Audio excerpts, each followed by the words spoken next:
शरीर का रोग ठीक नहीं हो रहा तो सीहोर कुबेरेश्वर बाबा को याद करो और कुबेरेश्वर महादेव को याद कर कर, उसका नाम है कुबेरेश्वर महादेव, कुबेर भंडारी।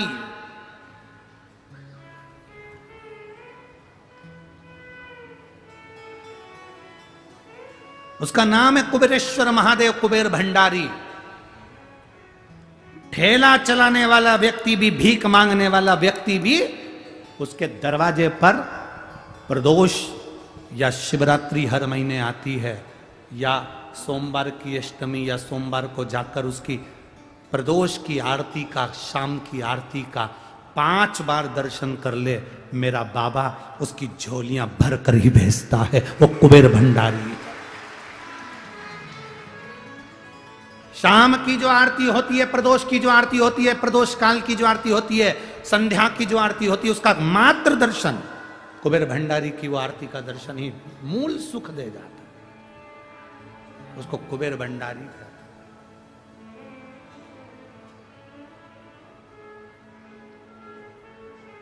कितने किस्मत वाले हैं आप सभी लोग।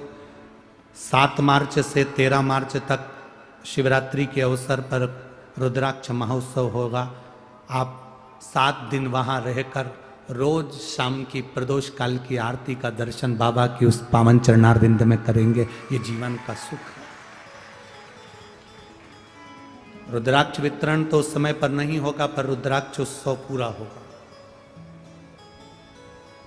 रुद्राक्ष वितरण तो 15 फरवरी को बंद हो जाएगा, फिर 15 मई को प्रारंभ होगा, जब तक रुद्राक्ष नहीं बटेंगे, क्योंकि अब रुद्राक्ष है भी नहीं। जो बाबा के सिद्ध करे, बाबा के चढ़े हुए रुद्राक्ष थे, वो विराम की हो रहे हैं, इसलिए 15 फरवरी तक ही वो चल पाएंगे, फिर विराम, फिर 15 मई से प्रारंभ। और जो 7 मार्च से 13 मार्च तक शिव महापुराण की कथा बाबा कुबेरेश्वर महादेव के पावन चरणों में, उसका एक आनंद ही दूसरा। 12 ज्योतिर्लिंग का मध्य है कुबेरेश्वर धाम। कुबेर भंडारी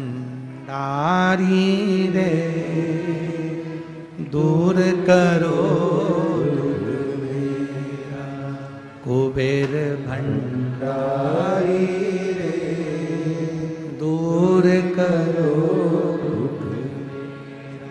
उसका स्मरण हमारा सुख दे। सुग्रीव जी के ससुर रावण के राजवेद सुषेण औषधि तैयार करते हुए शिव का नाम लेते हैं। लंकाधिपति रावण पीछे से आ गया और लंकाधिपति रावण ने खड़े होकर देखा तो क्या देख रहे हैं सुषेण वेद को, कि वो तो औषधि तो बना रहा है, पर उसका शुद्ध नहीं है औषधि बनाने में, उसका ध्यान नहीं है औषधि बनाने।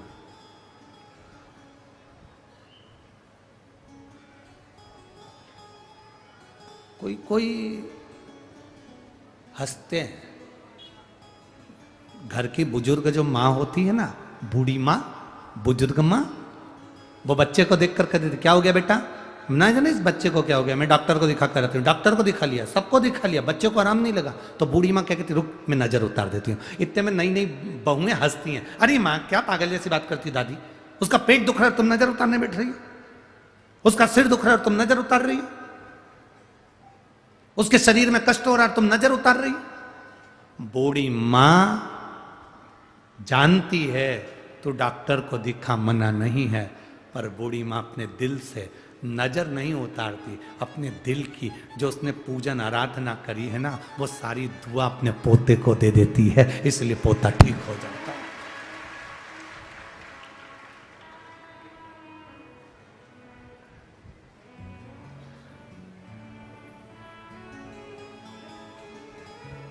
वो पोता ठीक हो जाता है। बूढ़ी मां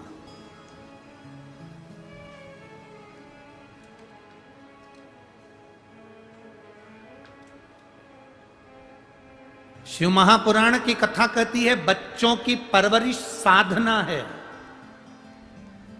ये मेरी माताएं, ये मेरी जीजियां, ये मेरे जीजा, ये मेरी बेटियां, ये मेरी बहुएं अपने बच्चों की परवरिश कर रही हैं। जो मां अपने बच्चे की परवरिश करती है वो साधना करती है।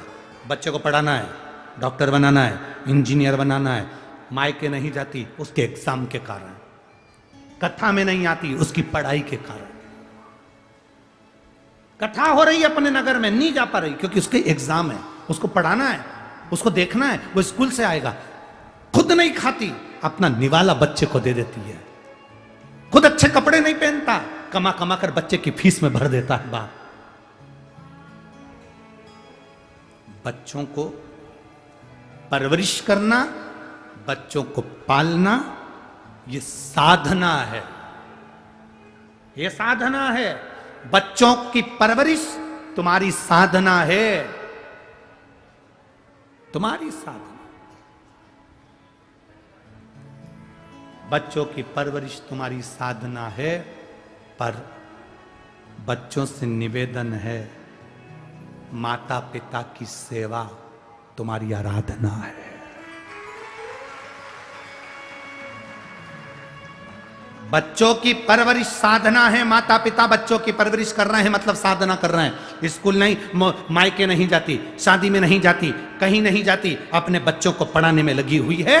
अपने बच्चे के लिए बाप कमा कमा कर लाते जाता है, ये उसकी साधना है।